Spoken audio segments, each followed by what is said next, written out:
he wants your attention. He says, listen.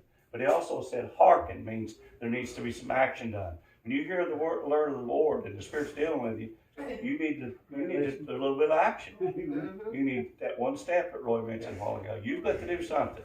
The Lord does his part, as many people said, but you need a little bit too. But there needs to be action taken. The Lord hath called me from the womb. From the bowels of my mother, he had made me mention of my name. Can you imagine being picked before you're even born to be a servant of the Lord? We're all picked as servants, just no matter what we do it or not. But while I was in the womb, the Lord was forming us as a servant. Matter of fact, the mother didn't even know if she was pregnant, did she not? For a while.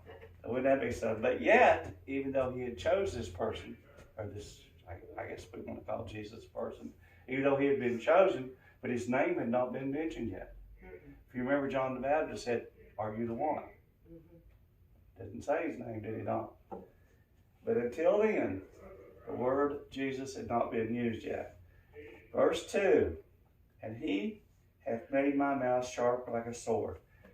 How many times have you heard his words like a double-edged sword, sharp? Yeah. But it divides the righteous from the unrighteous. Right. That's what he comes to do. They will cut you long, hard, and deep, I say, many times. But the second part of 2, in the shadow of his hand hath he laid me, and made a polished shaft, and his quiver hath he hid me. When I read this, I always thought, when you're not hunting like I did with a bow, your quiver is an arrow. But still, they're a polished shaft. If you ever remember the Zorro, I could tell Roger was a movie buff. Zorro, the Three Musketeers, you remember that? They always had those swords on their side. And boy, when they pulled them, they were shiny. They were something. Zorro had that black cape and that sword come out. But when that sword came, it was hid until it was ready for action, was it not? Right. The Lord hid Jesus until it was time. Not the young 16-year-old wanting his driver's license and couldn't wait. When it was time, the Lord brought his son for salvation. But the sword came out when it was necessary, did it not? And when it come out ready. It was drawn. Nothing could stop it. Nothing could change it. He was on here for a little over 3 years, but he had a mission. And he said unto me, thou art my servant, O Israel, with whom I will be glorified. Now, Jesus came to fulfill. And Jesus truly is Israel. But he was sent also to all the nations. But it says, until I will be glorified. How many times through Christ's ministry did he strive to glorify the Father? Remember Lazarus. Not for me, Father, but for you, that you may be glorified. You mentioned Lazarus in your message. I don't know where else he could have come, but to Israel to be glorified. Do you know you all? Yep. And he was glorified. Mm-hmm. If you think what happened on the cross right there, people saw that. Nowhere else where the ministry could be spread. God was glorified. He raised him from that dead tomb that they put him in. And God was given the glory. And not another nation on this earth would have paid any attention. He had to come through Israel. Right. They were the ones chosen. They were the chosen people. And still are. Mm-hmm. And people not done with them yet. Throughout history have been jealous of that. Yeah. Mm-hmm. And how many other nations have been exiled and destroyed, right, but yet brought back? Not one. No. Not one. Yeah. All the rest of them, when he's done with them, he's done with them. But I was thinking last week's lesson was Nineveh was used. Mm-hmm. There's not a Nineveh today that I know of. But there's a Jerusalem. Yep. Assyria destroyed Jerusalem. Or destroyed Babylon, and Babylon destroyed Nineveh, but it was never brought back. And the Babylons destroyed Jerusalem, but it's back. Right. The little country no bigger than the state of Texas. Mm-hmm. And the whole world is watching it like, I mean, like it's ready to explode or something, and it probably is. Mm-hmm. You know, things getting ready to happen. And your message, I know people have said this for a long time, but I think time's short. Roger mentioned it the other night. I believe time's short, people. Yeah. Everything that's in the back of that book, little by little, it's just coming. All right, we better get on. 4, that I have said I have labored in vain. I have spent my strength for naught, and in vain. Yet surely my judgment is with you, Lord, and my work is with you. I have been, since saved, to many, many services. Now, I know, June, you live to run the church, and so does Roy. But I've seen some of the greatest messages I ever preached. And you'd think people were going to just run to the altar. Willie Bay, I mean, he could preach. Yeah. Just flocks would be going up, like the great revival you all been talking about. But it was over with, and the altar call was given, there people sat. Just, it has to be discouraging. And I even felt bad a lot of times for people. At least maybe they should raise their hand for prayer. But preachers get discouraged. But here, Christ is saying, which is the servant now, I have labored in vain. But God's definition of success is different than ours, is it not? Where we all would want people to run to the cross, run to the altar. Many people have said God's word never goes out unheard. It lays upon people's hearts and their minds. It may take, as we said a couple weeks back, it may take a long time for that seed to come up out of the ground, out of that furrow. But God's definition of success is not ours. Because you actually feel sorry for the preacher sometimes. But think about the servant here. The servant is Christ. Think about him hanging on that cross. And his disciples turned their back on him, ran. Think about the people that he fed just a few weeks prior to, the 5,000. They were all, not all, I should have said all. Some of them were in that crowd to crucify him. Now you talk about discouragement. I might have been a little bit bitter hanging up there, but he wasn't. No. He was not. But it says in the last part of that, surely my judgment is with the Lord. My work is with my work with my God. His reward that he glorified his Father. Right. And his Father is who he was trying to please. Right. Not the people that were running and hiding. Yes, surely it would be discouraging, but he sees all things. He knew what they were doing. He knew he was hanging up there. He knew they were scared to death and hiding. But that would have been, he was in human body, you know. He had to have some human feelings up there. And that had to be disheartening. He'd been with these guys every day for 3.5 years, so what. But preachers get discouraged. Christ got discouraged. But he said, was my work in vain? But it wasn't. No. And several times here lately that's talked about the church, Israel. No place, that's what I said a while ago, no place else could the church have started but where it started. It would have. Because they surely didn't worship the true God of Israel. He brought it in with a bang, too. Pardon? He brought it in with a bang, too. Yeah. I had to tell you this, bro. You said a while ago you don't trust in anything but the Lord. Don't trust that mobile banking app. I locked mine up some yesterday. I can't even get in mine. Katrina was down there. She tried. And she hooked me up with somebody in California. And I was talking to that lady. She said, well, where do you live? And I said, West Virginia. She said, well, you've talking to California. She said, no wonder I can't find your bank account. I don't do no online banking. Well, there you go. I got tickled when he said, don't trust it. I have to someday, man. All right, 5. And now saith the Lord that formed me from the womb to be his servant, to bring Jacob again to him. Though Israel is not gathered yet, shall I be glorious in the eyes of the Lord, and my God shall be my strength. His job was sent to bring Jacob. Now, Jacob and Israel they're one and the same. To bring them together again. They are spread out everywhere. And some of them still are. Oh, yeah. And they always wondered about when it became a nation again, 1948? Is that what we said the other night? They just started flocking back. But Christ came to bring them together again because most of them, no, I shouldn't say most of them, because Roger probably knows the number. Everybody knows that many seconds. Where were they at and what were they doing? They were separated and they were worshiping other gods. Right. God wanted him gathered. He's like a chicken. He wanted these little bitties back underneath their wings. His son was sent to bring these people back again. Because you live in a foreign country like they did. They took up foreign ways. Right. Look what they did in Egypt. They had a time with it. He wanted Jacob back. He wanted to gather them back in to Israel. And first part of 6.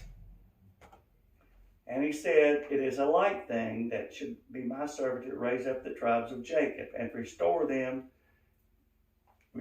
preserved Israel. That would tell you they'll always be his chosen people, the preserved Israel. Mm-hmm. But it's not a light thing. In other words, it's not going to be an easy thing.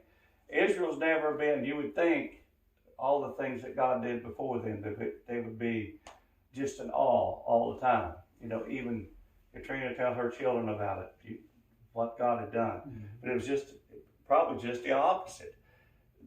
He wanted them gathered back because the 10 tribes, you know, they split, as everybody knows, 10 to the north, 2 to the south. Uh-huh. But the 10, and mainly because of idol worshiping. Mm-hmm. They were in a sad state. Mm-hmm. He wanted to restore them. And it was Joshua, the tribes, each tribe was given X amount of land, correct? Mm-hmm. It's a different area. He wanted to restore them back, I believe, from this in one nation. Not separated, but one nation. When they crossed into there, each tribe was given his portion of land. But he wanted Jacob restored again. The 10 and the 2. Not separated, and definitely not worshiping the Bible, idols. Right. This was not going to be no easy thing to do. No. But Jesus was up to the task. He provided them a way, and as we all know, they still haven't accepted him. But, as you said, 144,000 will. At the end, when the trumpet sounds, they will be where they should be. Mm-hmm. Won't they, Roger? Yes, sir. Yes, sir. And they'll be right there serving the Lord. I think they'll be preaching the gospel. Oh, we know that. But it says to restore to the way it was, not with the Asherah poles stuck everywhere, to restore as it was, and a preserved Israel. Which means, boys, if God preserves you, there's going to be somebody around at the end. Yeah. He's never without a people. No, he is not. Maybe a few, but he's still got them. There's always a remnant. Yeah. But the word, if you look in there, also in this verse, it says to raise up. I know you've said many times, when you're on your back, no place to look, but up. These people were in a sad condition. Uh-huh. They've forgotten about God. So he wants to raise them back up.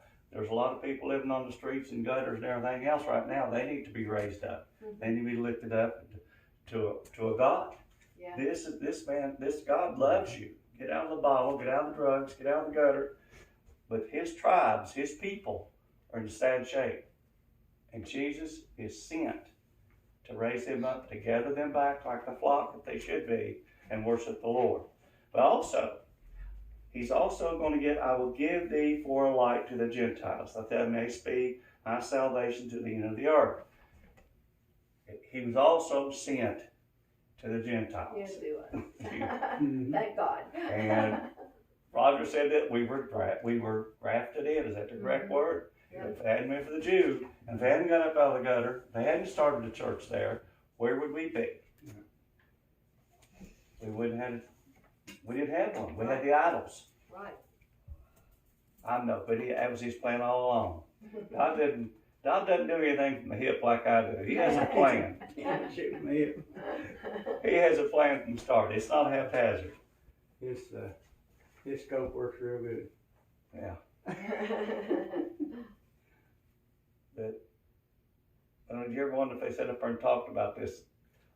Father, is this possible? Yeah. There's a bad way. There's a lot of people down there I don't think going to listen to me.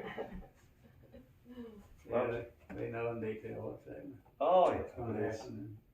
Who's going to be there and who's not going to be there. They know it before they ever created it. But you got... I think they still talk. You got to... Well, I'm sure they had a conversation. Well, yeah, that's... Yeah.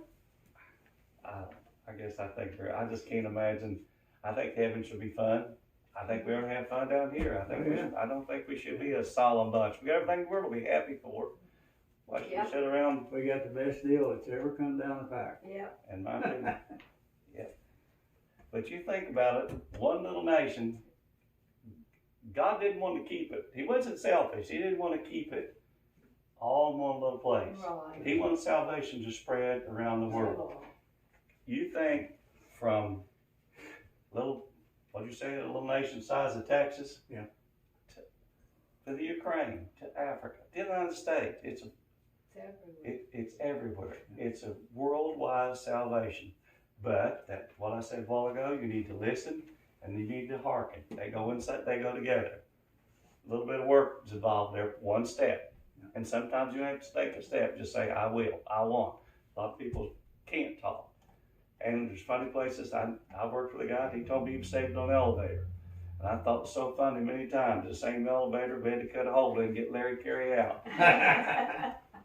It is. That hole was still there when I left. It was stuck between floors. And the electrician that I worked with, he was saved in it. I don't know where it scared him to death, fell like it always did. That crazy elevator, he'd just be going along so fine. And we had, everybody's been to the special metals, that tower where the Christmas trees did. That's what I'm talking about. And the elevator went all the way to the top. That's the only thing may fall 5 or 6 feet. Here we go again. But he might have fell and I'd like to see Mark get on that. But anyway, I know when I was an apprentice, we'd go up that thing, and it's, I don't worry about it. You'll get used to it over the years. We were still falling when I left.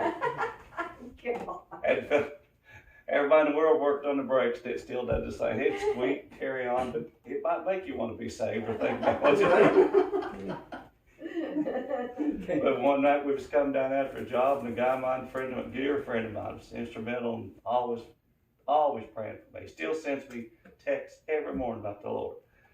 He had real bad sugar problem. It did its usual thing. It stuck between the 3rd and the 4th floor.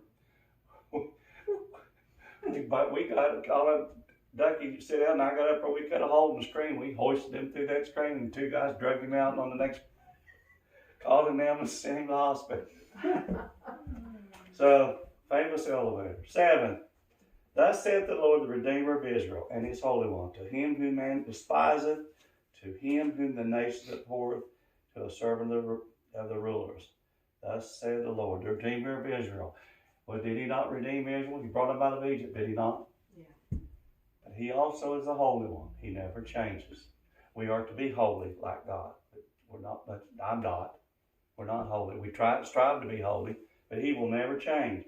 But it says in the first part of here, the Lord, God sent his son to a place where men are going to despise him. Mm-hmm. Nations are going to abhor him. They're one and the same. They hate him. Yeah. They hate him. Look what the Pharisees did. Look what the Pharisees did to him. Even the Romans were better to him than his own people were. Right. They're the ones hung him on. Well, sin hung him on the cross. But think about that. Nations hate him. People hate him. No wonder he got discouraged.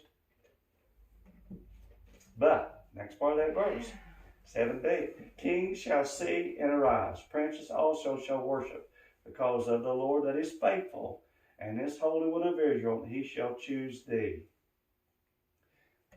First part of that verse, everybody hates him. But one day, as you go up interstate, there used to be a sign up there where that church would sit over to the right and said, every knee shall bow. And they will. Those nations that despise him and hate him, one day they shall see, because he never changes. Yep. He is holy, he is truthful, and he is faithful. He's always there no matter how much I fail him, he's still right there for me. Right. All I got to say, it sounds wrong, but Lord help me. Mm-hmm. I was at Katrina's working the other day, and I said, oh God, about me. My knee gave way, and we was packing something concrete. Oh God. But he's there. Yeah. Trust in him. Yeah. 8. Thus saith the Lord, in an acceptable time I have heard thee, and the day of salvation I have helped thee. I will preserve thee. I will give thee a covenant of people to establish the earth, to cause to inherit the desolate heritage. Now, it's easy to believe that this message, if you remember last week's lessons, Isaiah was prophesied to the people in Babylon. Mm-hmm. But this message is for his son. In an acceptable time, I have heard thee. And a day of salvation, I have helped thee. An acceptable time. Remember he was praying in the garden? Yeah. I have heard thee. He always heard his son. Yeah. But he was praying to the Father. When he was going to bring, you mentioned before, Lazarus out. I have heard thee. He hears us too. Yes, he does. But it's easy to, and it's nothing wrong. You can run this right along with Isaiah prophesying to the people of Babylon. At right time, I have heard thee. At the time of salvation, when you needed saved, he was there, and he is there. If you accept him now, if you call him down, he's there. I have heard thee. But to establish the earth, you remember Paul said all of creation, in Romans I think it was, that taught all of creation is hurting. It is, the earth is hurting. But he wants to bring, and he wants to heal the earth. He wants to heal the people. He wants to heal the earth. Because we've made a mess of the earth, have we not? Yeah. It's terrible. Pollution, needles, bottles, trash. It breaks my heart. You ever go down in front of my house, look at the ditch line. I go out there with a 5-gallon bucket all the time and pick up stuff out of a little old ditch line. It's a beautiful. We've got a pretty state. Yes, we One of do. the prettiest states I've ever been in. The people just don't love the earth. And God created it and gave it to it. As you said a while ago, the garden was perfect. Yep. It was perfect. But look what man did to it. And look, he also gave everybody a good heart. Look what we've done to that too. Look what Adam and Eve done to it. But he wants to cause an inherit.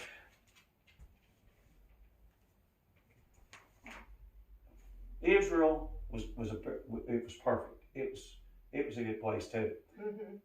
He gave them that land. Right. Canaan And it was there, perfect, yes. and it was a mess after they got done with it.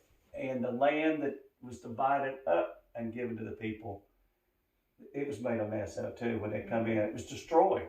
He wants to give that back to the people. That's what Christ has come to restore Israel. Destroy that perfect land. Give the 10 tribes their land back, the 2 tribes their land back, but make them one under God, and a beautiful place and a useful place. Not the messed up ditch lines that we got now. He wants to restore it. And that's what he's there for, to give back their heritage. They shall feed in the ways that their past. Okay, let's go on. I missed part 9. Thou shalt sayest to the prisoner, go forward to the end or in darkness. Show yourselves. Paul also said, if you are in sin, you're a prisoner to sin. You're in darkness. So if you go for the light, it gives you the visualization here of like, you can use this as a people traveling from Babylon too. But also when you come from the darkness to the light, you're traveling, are you not? So keep this image in your mind of traveling or of shepherds using their flocks, feeding their flocks, driving their flocks. That the pastures will be in high places. Where did the shepherds always take their flock to? To the low places to feed them because the grass is greener. But it won't be that way when the earth is restored. There'll be food everywhere. Also, there'll be food for spiritual food. God will be everywhere. You won't have to suffer anymore. There won't be more of this sin. I can't use all these words. Roy's filming this thing. They won't be any of these houses and parlors that we got now. God will be everywhere. I don't think there'll be anything but worship God. The Word of God will be everywhere, and we won't suffer for it. It'll be there for us to enjoy. But as far if you keep in mind the imagery of a flock and a shepherd and his flock, there's also going to be food everywhere. The earth's going to be wonderful again. What it said, where the lion and the rabbit laid together, the man and the lion laid together, all's going to be good. They shall not hunger nor thirst, neither shall the heat nor the sun nor smite them. For he that hath mercy of them shall lead them, even by the springs of water shall they guide them. Picture Jesus as the master, as the shepherd, and that's what he is. Will not hunger or thirst anymore. And he's definitely capable of feeding you. It's not right before he went to the cross, he fed 5,000. He can feed us, but also he can give us the spiritual food that we need. no more hunger. And you've been teaching on the woman at the well. What did he tell her? I need to come get this water. Nope. But if you're a shepherd of a flock, you're always looking for some place to camp where it's got green pastures and plenty of water. But there'll be a spiritual water that will never thirst again. And I will make all my mountains a way, and highways shall be exalted. When you come, if you're traveling, especially if you're walking, now you can fly a lot now and get over. If you're walking, you come to a mountain, there's three ways. You can go over it, or you can go around it, or you can turn around and go the way you came. But it says it will make the mountains a highway. There will be good paths to cross your mountains, and just a path. There won't be more rocky scrags and cliffs to fall off from. There'll be ways to travel. But it will be exalted, and my highway shall be exalted. Yeah.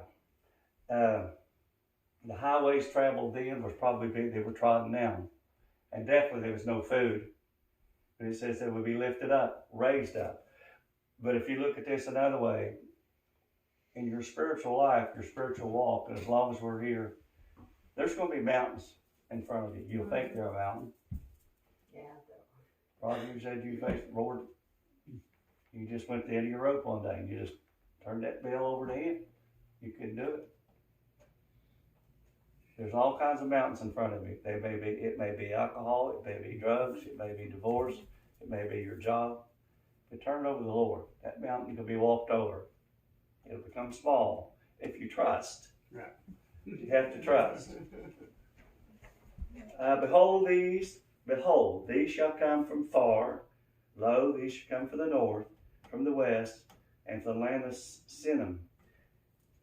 All these people, they're going to gather back in from Babylon, from Assyria, where they were exiled, from Egypt still. That's where this Sinim is, just east side of Egypt.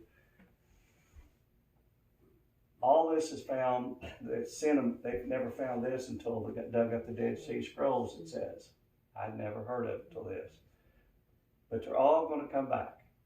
They're going to gather right back in. That's what Christ is sent for. Salvation is far-reaching. 13. This is brought up as Katrina's out. Sing, O heavens, and be joyful. O earth, break forth into singing. O mountains, for the Lord hath comforted this people, and had his mercy upon his afflicted. They'll be singing in heaven, people. Yes, there will.